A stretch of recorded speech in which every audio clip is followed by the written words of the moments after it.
Vamos a conversar en nuestro programa de la aterosclerosis. ¿Usted sabe qué significa esto? ¿Qué personas la pueden padecer? ¿Esto podría producir la muerte de una persona?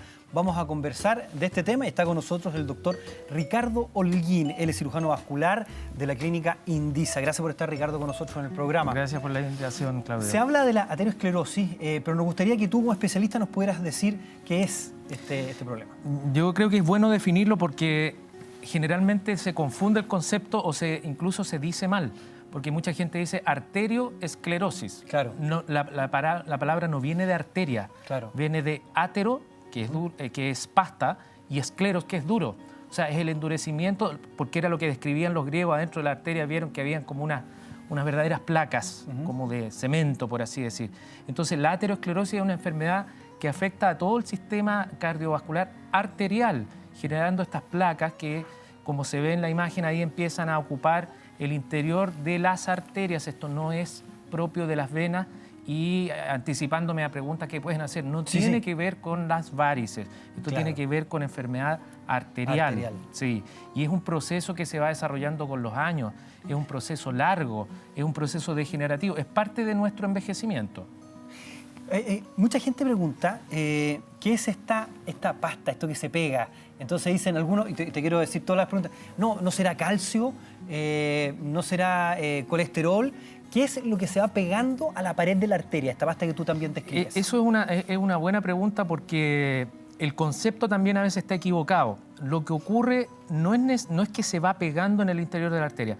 Nosotros en los vasos sanguíneos y las arterias, por supuesto, tienen un recubrimiento interno que se llama endotelio, que es como un teflón antiadherente que tienen los sartenes. Alguna vez hicimos un experimento con eso. Sí. Ese endotelio, ese revestimiento antiadherente, se va dañando con el paso del tiempo y se va dañando con algunos factores y permite que el colesterol circulante empiece a meterse en estos grietas que se van formando, y es como si uno metiera basura bajo la alfombra. Claro. Entonces esa placa empieza a crecer, empieza a levantar este endotelio, con el tiempo se puede calcificar, eso significa que ha pasado mucho tiempo, y eso es lo que va en definitiva reduciendo el espacio por donde circula la sangre en las arterias en distintos territorios. Es muy importante dejar en claro que la aterosclerosis no es una enfermedad de una parte del cuerpo, afecta a todas las arterias del organismo de distinta manera, en mayor o menor grado, y puede tener diferentes manifestaciones.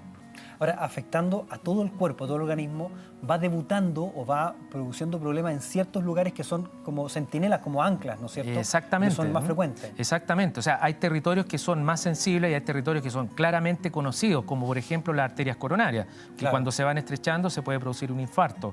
Como por ejemplo las arterias carótidas, en el cuello, claro, que puede producir una estrechez que genera un infarto cerebral.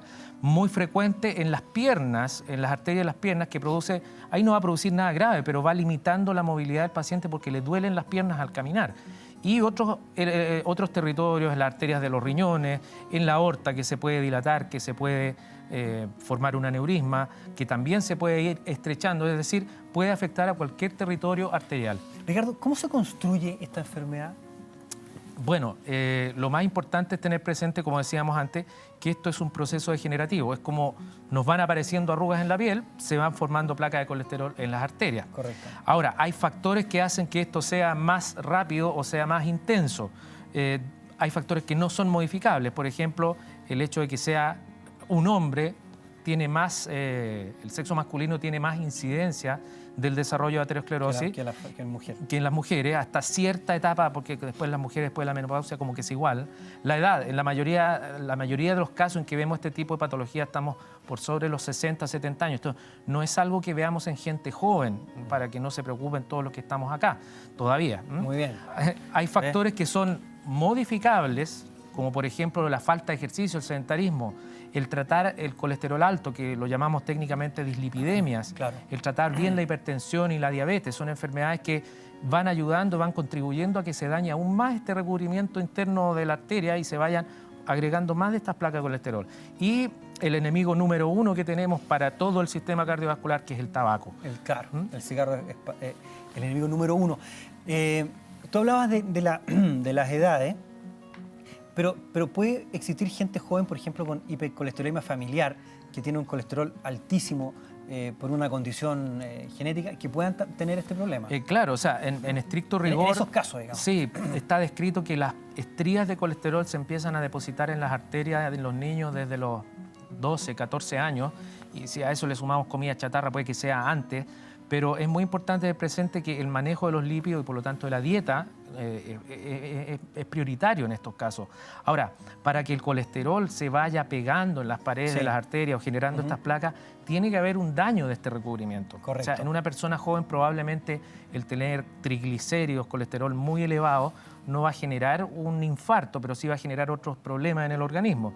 Ahora, cuando pasen los años, eso le va a pasar la cuenta. Cuando esto se conjuga, se combina con otras enfermedades del sistema cardiovascular, por ejemplo, la hipertensión arterial, por ejemplo, problemas metabólicos como la diabetes.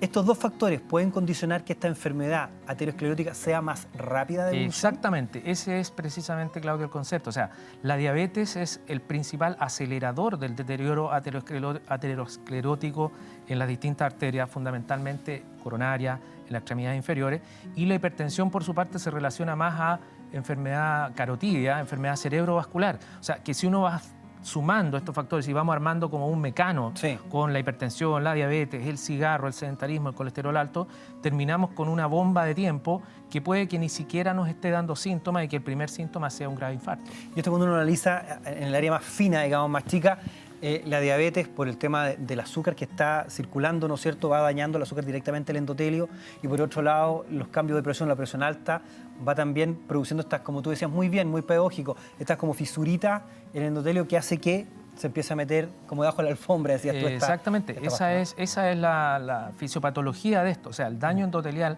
agravado por todas estas patologías aumenta la formación de estas placas de colesterol que van a dar origen a síntomas y a patologías en distintas áreas del organismo. Podríamos decir, entonces, en base a lo que tú nos estás contando, Ricardo, que esta es una enfermedad silenciosa que avanza, ¿no es cierto?, lentamente, pero ¿cómo podemos llegar a tiempo? ¿Cómo podemos entender que tenemos este problema? ¿Cómo podemos prevenir? Fundamentalmente teniendo una vida sana, que es bastante fácil decirlo, pero es difícil ponerlo en práctica. ¿Cuánta gente hace ejercicio en forma regular? ¿Cuánta gente lleva una dieta sana? Esa parte es un poco complicada. Ahora, cuando uno ya sabe que es hipertenso, que es diabético, que tiene el colesterol elevado, tiene que poner énfasis en el manejo de esas patologías. Correcto. Porque no van a dar ningún síntoma en tanto no sea crítica la situación. Exacto, o sea, podemos tener, a ver, yo pongo un ejemplo siempre a mis alumnos, un paciente de unos 60 años, fumador de toda su vida, que hace deporte probablemente y que no tiene ningún síntoma, que le gusta la buena mesa y que tiene sus arterias absolutamente dañadas y no tiene ni el más mínimo síntoma. Y el día de mañana, jugando un partido, se infarta. Correcto. Entonces, hay que anticiparse con la vida sana, probablemente eso es la mejor forma de decirlo. Sin embargo, significan muchos factores. Vida sana, obviamente importante. Tratamiento de las enfermedades de base, como la hipertensión o la diabetes, no descuidar su tratamiento. Y en el tratamiento quirúrgico hay una imagen que realmente es impactante, que es una imagen que tú nos trajiste de la extracción, ¿no es cierto? Cuéntanos tú un poquito lo que estamos viendo ahí. Esas son placas de ateroma, o sea, placas ateroscleróticas de colesterol, calcio, de la carótida de dos diferentes pacientes. Alguna vez tú estuviste con nosotros en una cirugía de carótida y se extrae un verdadero molde de la arteria. Eso es una placa de colesterol. Para que eso se forme han pasado años. Eso no es de un momento a otro, esto no es agudo. Sí. Arriba tenemos... porque abajo tenemos la placa, es amarilla, ¿no es cierto? Sí, la de arriba también, lo que pasa es que está un poco con sangre. Exacto, y arriba tenemos otra placa que está del tinte más rojo, digamos, que está con sangre, pero que tiene la forma de la arteria. Exactamente, de la arteria, con la bifurcación. De la carótida. De la carótida, sí. Impresionante, fíjate. Eso lo trajiste de un paciente. ¿Cómo llega una persona con eso a la consulta? Entonces dije, imagínate tener tapado completamente la arteria. Lo que pasa es que la patología carotidia es poco diagnosticada. En general se pesquisa por otras cosas, por accidentes vasculares pequeños o que no dejan secuelas, y finalmente el paciente termina derivado por el neurólogo al cirujano vascular.